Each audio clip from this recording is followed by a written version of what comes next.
Welcome to this RVIA standards training video. I'm Mick Sass, a senior inspector with the RV Industry Association. Today, our topic is the installation of the correct size electrical box. There are a wide variety of boxes used for several purposes in RVs, just as they are in our homes. There are outlet boxes, switch boxes, and junction boxes, commonly referred to as J boxes. Electrical boxes are both plastic and metal, but for this discussion, we are only be covering plastic boxes. When it comes to determining how many wires and devices are allowed in a specific electrical box, always check to see if the maximum volume is marked on the box itself. Here we see an example of a plastic box which is rated and marked at 14 cubic inches in volume. You will find that most plastic boxes are labeled with their listed volume. When we know the volume of a box, then we must not exceed that volume with the items that are being placed inside of it.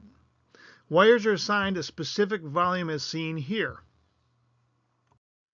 Today, for this discussion, we will use the 14 gauge white wire for simplicity's sake. The 14 gauge Romex contains three 14 gauge wires that have an individual volume of 2 cubic inches each. Next, we have to account for any device that will also be placed inside the box. In this example, it could be either an outlet or a light switch. Both are considered to have the same size volume when installed in an electrical box. Their volume will always be equal to 2 of the largest size wires found inside that box. So, in this example, either device is considered to be equivalent of 2 14 gauge wires or a volume of 4 cubic inches. So, let's use the simplest method of calculating box size. Simply add up conductors and devices and then multiply them by the wire size volume. First, add up the neutral wires or the white wires. That's 2 wires, numbers 1 and 2 seen here. Next, add up the hot or the black wires. That's 2 more, numbers 3 and 4. Next, the ground wire or the bare wires. But remember, in all cases, no matter how many ground wires are found in a box, you only count 1. Seen here is number 5. And lastly, we add any devices. Here, it's going to be 1 outlet.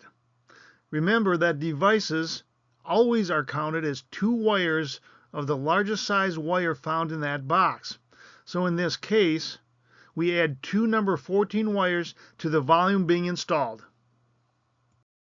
That all adds up to 7 number 14 gauge wires.